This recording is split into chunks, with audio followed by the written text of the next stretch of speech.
Hello and welcome back to Crypto Saving Experts, where we talk about the latest cryptocurrency news and take a look at the markets so that we all know exactly what is happening. My name is Jess and we do these videos every single weekday, even on Bank Holiday Monday, so please don't forget to like and subscribe if you enjoy staying up to date with the latest cryptocurrency news. Let's take a look at the price of Bitcoin before we crack on with the news today. We have Bitcoin currently sat down 3.26% within the last 24 hours at 27,950, and we have Ethereum down 2.22% to 1,863. Now at the end of today's stream, we will, as always, be going through the price of Bitcoin, analysing the price and see what's been going on there. We have had a CME gap over the weekend, obviously, so we will be discussing that and seeing what's going on the next week for crypto. But first, let's take a look at the cryptocurrency news and see exactly what is going on. First of all, we need to take a look at this. So Binance have been pausing their Bitcoin withdrawals, and this has happened twice now within the last 24 hours. And this is because of the congestion on the Bitcoin network. So let's take a look at this. Now, we've seen meme coins absolutely soar within the last couple of days and couple of weeks now. And this has caused a huge amount of congestion on different blockchains, including Ethereum and actually including Bitcoin. So let's take a look at this. So in a tweet on Monday, the exchange explained that it had a large volume of withdrawal transactions pending because of its set fees did not anticipate the recent surge in Bitcoin network gas fees. So the exchange's CEO also referred to a report which showed Bitcoin full net handling had gone up 18 times within the past month, from 21.89 Bitcoin to 403.91 Bitcoin. Now, the price of Bitcoin transactions increasing is actually pretty good because this incentivizes people to mine Bitcoin, therefore making the network even more secure. Now, obviously, we want transaction fees to be as low as possible so it can be used as an everyday payment system, but we haven't yet achieved that. So we want to incentivize as many different miners as possible so we can help make the network more and more decentralized. Taking a look at this, the exchange has said here, I'm getting a little bit distracted there. So what's happened is Binance have stopped withdrawals twice within the last 24 hours for Bitcoin withdrawals to try and let the network sort of calm down before they continue to facilitate these transactions. So pending transactions are being processed by replacing them with higher transaction fees. And Binance said, to prevent a similar occurrence in the future, our fees have been adjusted. We will continue to monitor on-chain activity and adjust accordingly if needed. So they're trying to stop this problem happening again. Obviously, we are in crypto. We do continue to see problems and we need to continue to build on them. So at the time of writing, there were 427,000 unconfirmed transactions on the Bitcoin network, setting a new record high of more than 70% increase from the previous high recorded of 250,000 in 2017. So we can see here that transactions with low priority cost around 300 sats per byte or $11.87, while transactions with high priority go for around $20. That is a massive increase for the price of Bitcoin transactions there, and we will probably see this start to cool down again. When congestion increases, we see transaction fees increase. But we will be keeping an eye on this. Binance should be back to normal by now and start to continue to facilitate those withdrawals. We do have to point out that this doesn't look like it's a long-term concern. It is literally just because of that congestion, and which it should all be under control. Let's take a look at the next article here anyway. Moving on to Coinbase. We should talk about Coinbase here. Now, Coinbase have been in the news a lot recently because Coinbase and their CEO, Brian Armstrong, are a big advocate to having clarity within regulation of cryptocurrencies in the US. Now, we can see here that Coinbase reported to have lost $79 million for Q1 of this year. So let's take a look at this article. They are a public company and they must release their financials every quarter. And on Thursday, we had the Q1 of 2023 wasn't too successful for them. So we can see here that they've had a loss of $79 million, despite revenue growing 22% quarter over quarter. So Coinbase's operating expenses declined 24%, but were inevitably insufficient in the company to profit. So obviously, this is a concern. However, the company is still making massive strides for the cryptocurrency industry and trying to move forwards from the problems that they are currently facing. So we can see here the exchange beat its subscription and services revenue, totaling $362 million from a forecasted $300 to $325 million. So we can also see that they are moving on to be a global expansion. We did discuss earlier last week that Coinbase were making a platform for people to trade perpetual contracts where if they are not US citizens. Now, Coinbase has a headquarters in the US. It's predominantly been in the US. Their biggest revenue source is the US, but they've had problems with regulation and clarity around regulation in the US. So they've started to move outwards and started to create an exchange for non-US citizens. So if they can create a different market there and not be constrained by this lack of clarity for regulations in crypto. So we can see here that in April, the CEO of Coinbase did say, Brian Armstrong alluded that crypto firms could seek refuge from the SEC and the lack of crypto-friendly regulations in offshore havens that provide clear and favourable laws for cryptocurrency. And that is what it looks like Coinbase is doing. Now, Coinbase's CEO, Brian Armstrong, also has had conversations with the regulators in the UK, and they've actually praised the way that the UK handles cryptocurrency regulation because it's all under one governing body rather than having it in the US, for example, where multiple different regulators can get involved in the industry and they all sort of overlap each other. So he has praised the way that the UK regulates cryptocurrencies. He's also said if the regulators in the US don't get some clarity and don't get themselves sorted within the next couple of years, he could look at moving the HQ of Coinbase to a different jurisdiction. But right now we can see here that he has said that that is not the case just yet. That's not the article I expected to pull up here. There's another one in here somewhere discussing Coinbase. Let's find it. Let's go back onto Crypto Saving Expert News and scroll down until we get the one that we want. What one is it? We're talking about Coinbase, and essentially this article is saying that Coinbase has said they are not moving out of the US just yet. If you do want to get access to all of these news articles that I'm pacing through very, very quickly, make sure to go to cryptosavingexpert.com. We can see here the article I was looking for, which is Coinbase is not leaving the US, says their CEO, Brian Armstrong. So Coinbase does not plan to leave the US as the exchange's CEO believes the country will soon develop a clear rulebook for digital assets. He's just said if it doesn't happen, then maybe he's going to have to stop moving on. But they are Coinbase's biggest revenue source. That would be a real shame for the company. So we can see here, according to a transcript of the call, Armstrong divulged the information in the response to shareholders' inquiries about Coinbase moving its operations to non-US markets and customers' fate in the event of such development. So the CEO clarified that Coinbase is fully committed to the US and believes that the country's lawmakers would eventually find their way around developing clear legislation for cryptocurrencies. Armstrong noted that during visits to DC, the CEO detected strong bipartisan support for Congress to step in and create new legislation for digital assets. Now, we did see some bills being introduced maybe a month ago now, a couple of weeks ago, to try and break up the SEC's framework and how it works, and instead of having the SEC chairman at the top, Gary Gensler, having a board of governors at the top that can help make decisions around cryptocurrencies and regulation. So we are seeing changes being introduced in the US. It's whether we see action on those and we see clarity quick enough for these companies. Now, obviously, Coinbase has seen a massive loss in Q1, so they really need to move forwards and start to see some positive action, whether that be in the US or not. So the longer the US take, the more likely they are to fall behind on this new wave of blockchain technology. Let's move on to the next article now, though, and see what else is going on in the world of crypto. We've got quite a few articles today, so I'm going to rush through a couple, but we'll get through to the main points. We have Kenya proposes a 3% tax on earnings from selling Bitcoin and other digital assets. So we can see here, essentially, this is just a tax bill, 3%. Let's move on to the next one here. We also have seen PEPE jump 100% following Binance listing and reached $1.2 billion in market cap. Now, let's see if we've got a link to that in this article. Let's see if we've got anything here. Let's go to the Crypto Saving Expert website and go to PEPE and see what the scores on the doors are this morning. Let's take a look at this. Search, and then we want to go to coins. PEPE. Look, this looks, that's not the one. Let's go on PEPE token and see how it's performing now. We're looking at the competitor website here. Today it's not been too successful. It did reach an all-time high of, let's get that, 42. Now, obviously 0.0000042. So it's down around 50% right now from that all-time high that we saw over the weekend on the 5th of May. The interest is, to be honest, that's holding up pretty nicely. I've seen coins do worse than that in the following of a big spike like that.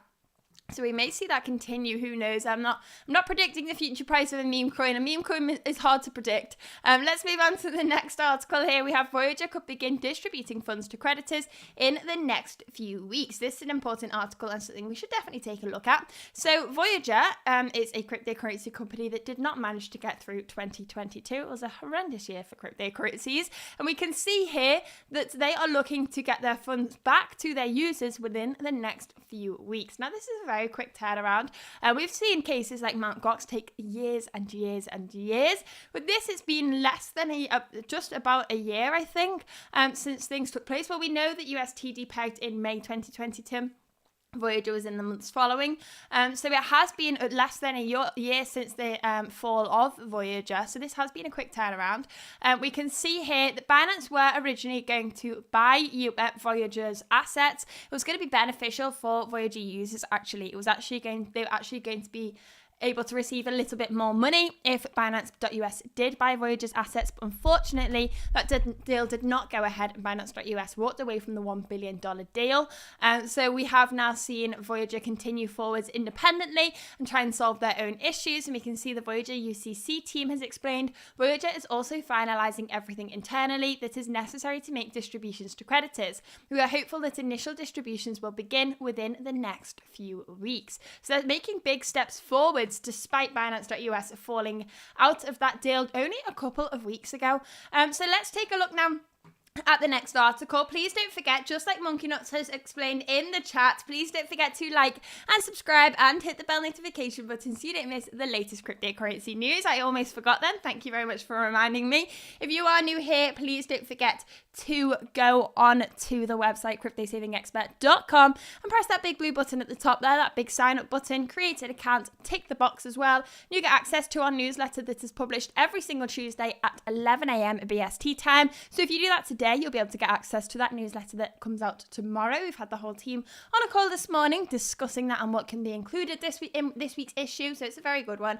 I recommend making sure you get access to that today so you don't forget. Let's take a look at the next article on today's news and see what is going on. So Block reports $2 billion in Bitcoin revenue.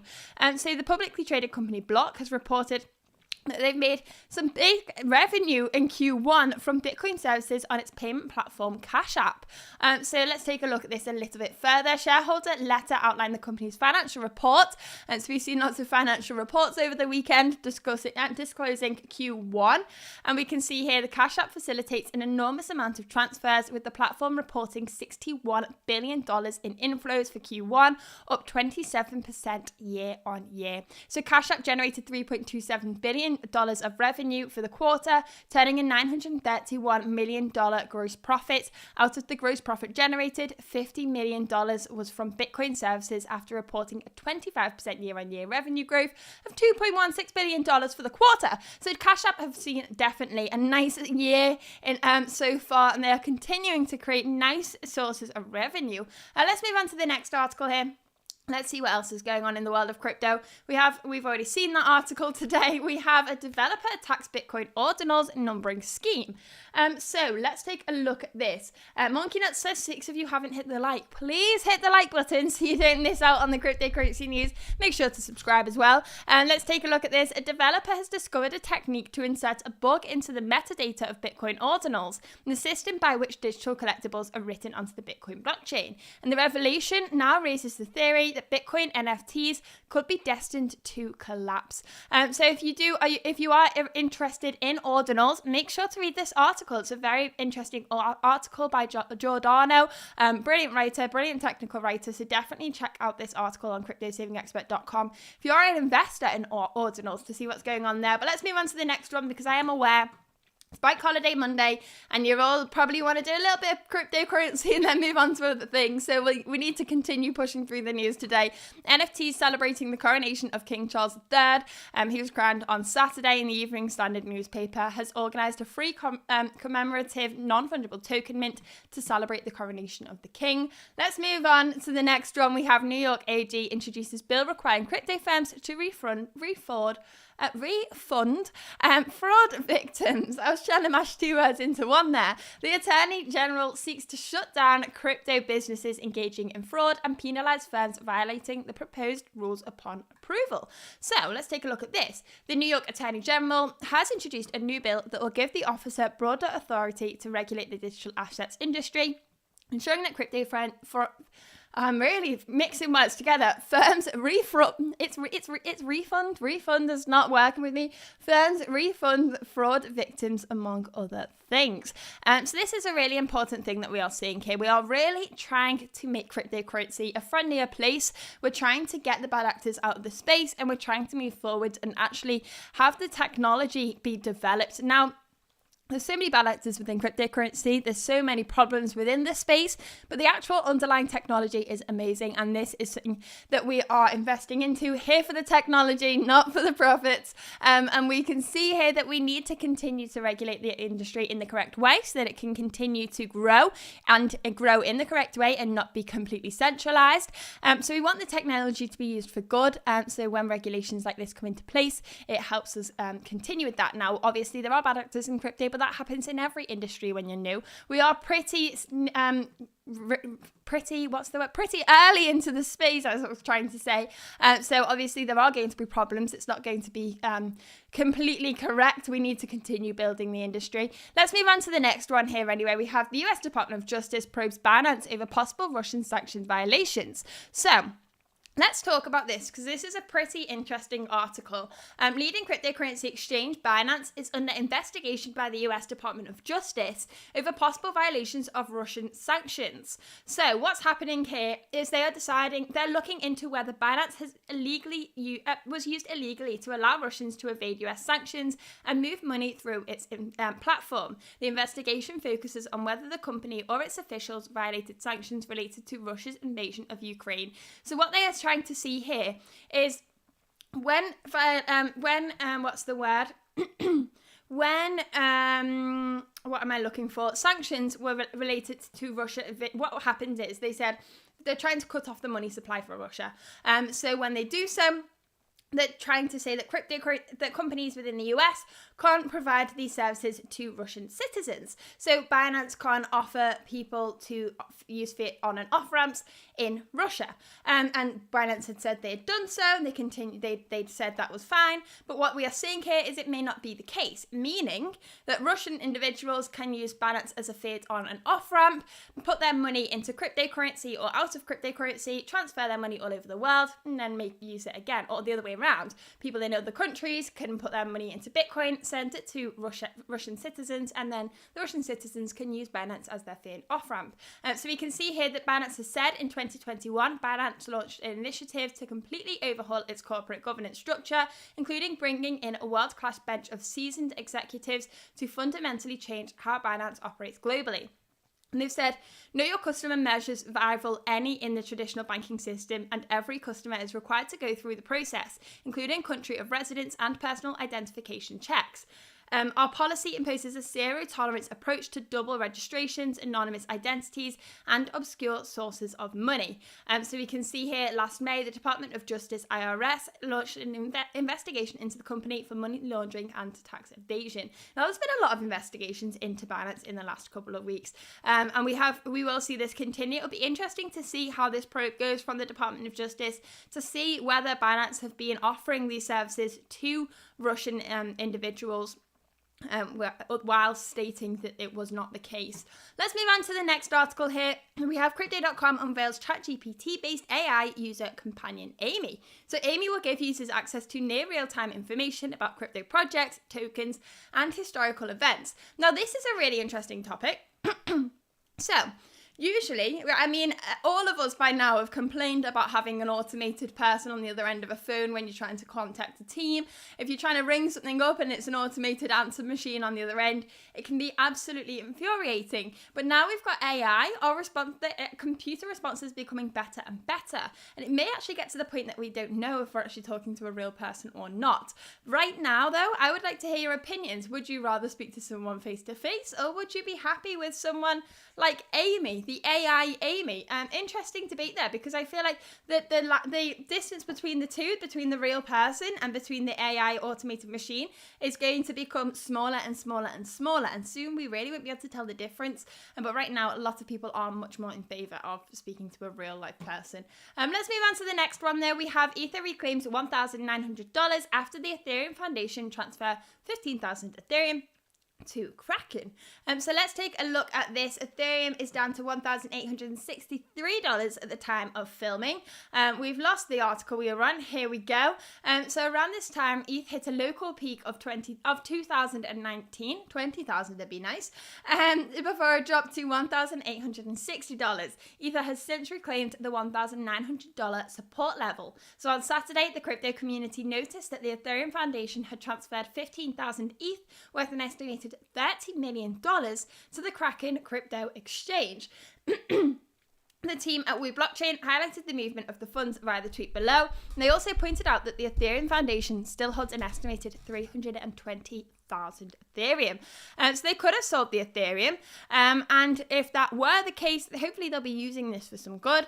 The price did drop to a local low of $1,860 as seen in the 1 hour chart below. And despite this, it is essential to note that it may not have been the Ethereum Foundation that caused the dip, and may have been an impulse reaction or purely coincidental. But it is very interesting to see these things play out. And this is why on-chain data is so useful. It's very interesting to be able to have the transparency within the blockchain so we can see transactions like this taking place, and all of this information is free for us all to access and use within our own trading. And that is a major benefit of the blockchain. Let's take a look at this next one. We have Justin Sun entices meme coin developers to build on Tron and BitTorrent. So there's been a huge meme coin season within the last couple of days, within the last couple of weeks. I'm sure a lot of you are sick of hearing about them. People are making huge amounts of money overnight again. It's nice to see this amount of confidence within cryptocurrency space again. I'm not a huge meme coin fan. I have said that many times. However, the excitement around the cryptocurrency industry seems to be back, and it may start to cool off within the next couple of months. We all know that between May and August, the markets can start to get a little bit boring. Not boring, I mean, there's always exciting things going on. The news is exciting, but the price starts to steady. There's not usually massive upwards momentum during May and August in all markets, typically anyway. So to see this sort of excitement is just nice to see. We may see it start to calm down for a couple of months, but I'm sure it will be back.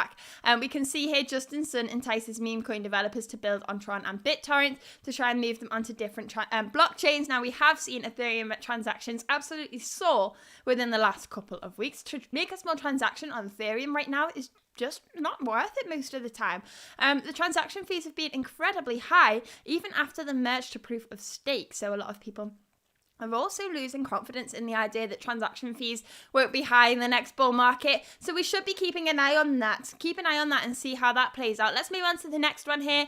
We are watching whales. So 3 addresses have made millions on SHIB and PEPE. Now, we did read through an article in a live stream last week of somebody that bought 1 Ethereum worth of PEPE. So $2,000 or even less than $2,000 worth of PEPE, and had made millions of dollars. So we can see here there's a whale that has bought SHIB on the 2nd of February 2021 and spent $13,500, and they've sold that for $5.8 million. Now, this article is just going to fill us all with hopium. We can see here that somebody bought PEPE for $9,815, and the estimated profit is around $1.18 million. Now, that was only purchased on the 17th of April. I mean, at least this guy's had to go through the torture of hodling. This guy's made a huge amount of money within a couple of weeks. Oh, that's the same guy. He's just a genius. Let's take a look at the next article here. We can see Whale 2 has bought some SHIB and PEPE and made a huge amount of money, like $5 million. I mean, we could go on and on. Some people make mad amounts of money in the meme coin season, but we do have to be careful, obviously. When someone's buying, someone's selling. Not everybody can be a winner. Let's move on to the final article of today's news before we get onto the price of Bitcoin and take a look at the CME gap that was created over the weekend. So court orders US SEC to respond to Coinbase's petition for crypto regulation. So the US's securities regulator has 10 days to respond to Coinbase's rulemaking petition, as the Third Circuit Court ordered. So the US SEC has 10 days to file a response to the complaint by cryptocurrency exchange Coinbase over its approach to regulating digital assets. Now, we have spoke about this a couple of times here on the live streams, discussing what could happen here. So essentially, Coinbase needs to publicly reveal its stance on the petition with literally just a yes or a no. But they've so far not made any response. So the order, let's take a look at what the order is first of all. So this is what the court have said. The text-only order, at the direction of the court, respondent is ordered to file an answer to the petition for writ a mandamus within 10 days of the date of this order. Petitioner may file a reply to the response within 7 days of the date of filing of the response. So according to a tweet by Coinbase's chief legal officer, the Third Circuit Court of Appeals issued the text-only order on Thursday, directing the SEC to respond to the exchange's mandamus petition within 10 days. The court also gave Coinbase 7 days to file a reply after the agency's response. So we need to keep an eye on this. Now, they are pushing for regulation within the US. We've seen Coinbase create campaign 435, but they have now received a Wells notice, which means the SEC basically are about to investigate them because they think they aren't operating correctly. And Coinbase is saying, how is this possible? We were obviously audited before we became a public company about a year ago, and now the regulation hasn't changed, the company hasn't changed, so how are we receiving a Wells notice? It just doesn't add up. But that's what's happening in this article. If you want more information on that, make sure to go to cryptosavingexpert.com, the best cryptocurrency website out there. Let's take a look at the price of Bitcoin now. Anyway, we can see that Bitcoin is moving to the downside, as it has been for the last couple of weeks. It's really treating these levels of support and resistance nicely. We did bounce that level of support at $28,600. We are now approaching this level of support, which we definitely have said by now is probably a zone of support that we can take from here to here. So we are within that zone right now, and that is between the $27,878 level and the $27,700 level. And keeping an eye on that, if we do continue down below that, then we could be looking at that 26.8 zone, which is acting like a level of support. If we take a look at the CME chart though, we can see what's been going on here. And this will probably make a whole lot more sense. So what we've got here actually is we have a CME gap that is between the $29,665 level and the $29,100 level. So what we have here is a magnet for the Bitcoin price at $29,665. So this is the CME gap. This is the CME chart, and the CME is the Chicago Mercantile Exchange. This is operational every Monday to Friday, but when it closes on a Friday, it creates a gap for the market. So what we can see here is these gaps, so this is from a weekend here, this is from a weekend here. We now have one from the weekend. Actually, we don't have one here from the weekend because that daily candle closed. If we take a look at the 1 hour chart, we do. On the 4 hour chart, we do.